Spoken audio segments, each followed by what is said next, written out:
Hello বন্ধুরা, কেমন আছো তোমরা সবাই? আশা করি সকলেই ভালো আছো। পপি ঘরোয়া রান্নায় সবাইকে ওয়েলকাম। আজ তোমাদের সাথে শেয়ার করতে চলে এসেছি আরও একটি নতুন রেসিপি নিয়ে। পুরো ভিডিওটি দেখার অনুরোধ রইল। ভিডিওটি ভালো লাগলে লাইক কমেন্ট শেয়ার করো, চ্যানেলটিকে সাবস্ক্রাইব করো আরও নতুন নতুন ভিডিও পেতে। আজ করব খয়রা ইলিশের একটি সুন্দর রেসিপি। প্রথমেই নিয়ে নিলাম সর্ষে, জিরে ও কাঁচা লঙ্কা। নিয়ে নেব মাছ। আমি এখানে 7 পিস গোটা গোটা খয়রা ইলিশ নিয়েছি। এখন আমি মিক্সচার করে নেব সর্ষে, জিরে ও কাঁচা লঙ্কা। এই দেখো আমি পেস্ট করে নিয়েছি একসাথে। এখন একটি বড় পাত্রে আমি পেস্টটা ঢেলে নিচ্ছি। এতে আমি দিয়ে দেব কাঁচা সর্ষের তেল, দিয়ে দেবো স্বাদ মতো নুন, পরিমাণ মতন হলুদ। এখন আমি এটিকে ভালো করে মাখিয়ে নেব। এই দেখো ভালো করে মিশিয়ে নিয়েছি। এখন দিয়ে দেব মাছগুলোকে আমি ভালো করে মাখিয়ে রেখে দেব মিনিট 5। এই দেখো আমি এভাবেই 5 মিনিট রেখে দিচ্ছি। উনুনে আমি কড়াই বসিয়ে দিয়েছি।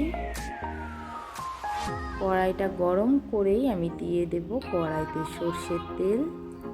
এই দেখো কড়াই গরম হয়ে গেছে, দিয়ে দিলাম তেল। তেল গরম হয়ে যাচ্ছে। এই দেখো তেল গরম হয়ে গেছে। এখন আমি এতে দিয়ে দেব হাফ চামচ কালো জিরে।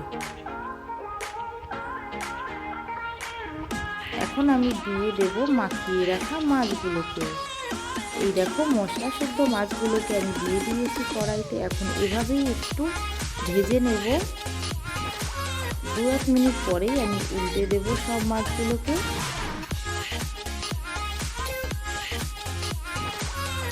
এই দেখো আমি এভাবে সবগুলো মাছকে উল্টে দেব ও দিয়ে দেব জল।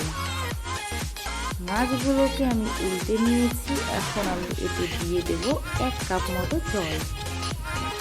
জলের পরিমাণটা যে যার ইচ্ছে মতনই দিতে পারো।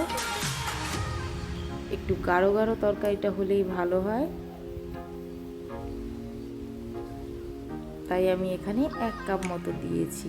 এখন আমি মিনিট 15 ঢাকনা দিয়ে দেব। এই দেখো 15 মিনিট হয়ে গেছে। আমি ঢাকনাটা তুলে নিচ্ছি। দেখো কত সুন্দর তেল ছেড়েছে উপরে। তরকারিটা কত সুন্দর হয়ে গেছে। এখন এভাবেই আমি 2 মিনিট জাল দিয়ে নামিয়ে নেব একটি পাত্রে। নামানোর আগে অবশ্যই একটু কাঁচা তেল দেবে। এখানে সর্ষের তেলটাই বেশি ভালো হয়।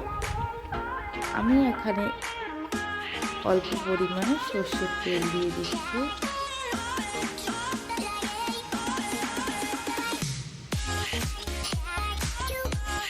তেলটা দিয়েই আমি নামিয়ে নেব একটি পাত্রে।